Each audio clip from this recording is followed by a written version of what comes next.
Hi everyone, and welcome to our 9th weekly video update. We're in the Giroux area today. We thought we'd take some time to help you evaluate on how to scout for corn borer and also what we've seen as far as insect pressure in the area within the last week on soybeans. As mentioned earlier, our team spent a lot of time scouting fields last week, and we're glad to report that most of the soybeans that we visited had little or no insect pressure whatsoever. We had a few producers spraying the outside edges for grasshoppers, but we saw no aphids and no green clover worms. In fact, we saw very little disease pressure also. Just standing here in a double pat plot with 11 varieties. This was planted on a 20-inch format.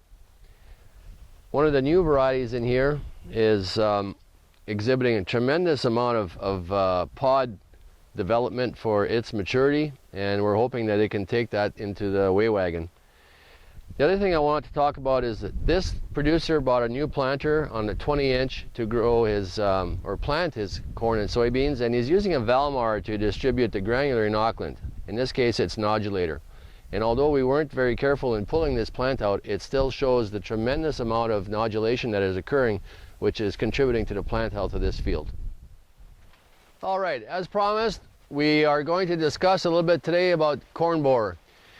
We're standing in the field of corn planted in 20-inch rows. This is a side-by-side, and the P74 43R in the background is actually starting to pollinate, so we're getting great maturity.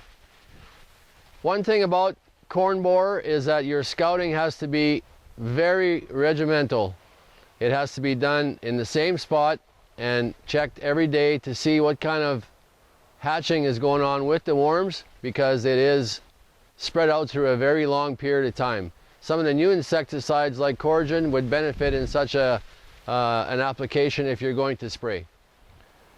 All right, so the first step is identifying some of the egg masses that the moths have laid in your field. Here we found 2 on the underside of the leaves, and when it's not a Herculex BT corn, these egg masses will hatch through the leaves and create some shot holding, which we'll show you in a moment.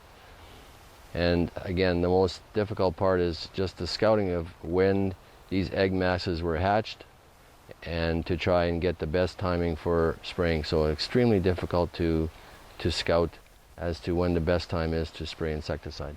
Okay, the next thing you'll notice on your corn plants is shot holding. This is evident on the bottom leaves when these eggs hatch. What you can also look for is on the top leaf of the plant, you're going to get some damage from it starting to chew all over the plant. And we found a few of these.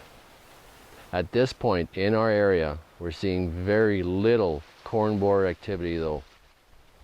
Okay, so here we found a small corn borer. Very hard to monitor these things, guys. Keep checking the same spot in your field so that you can see if there's any kind of evolution of the egg hatching. Again, one of the biggest problems there is to try and catch as many as you can at one time when you're spraying insecticide. And there he goes, he's taking the week off. We'll talk to you guys in our next video.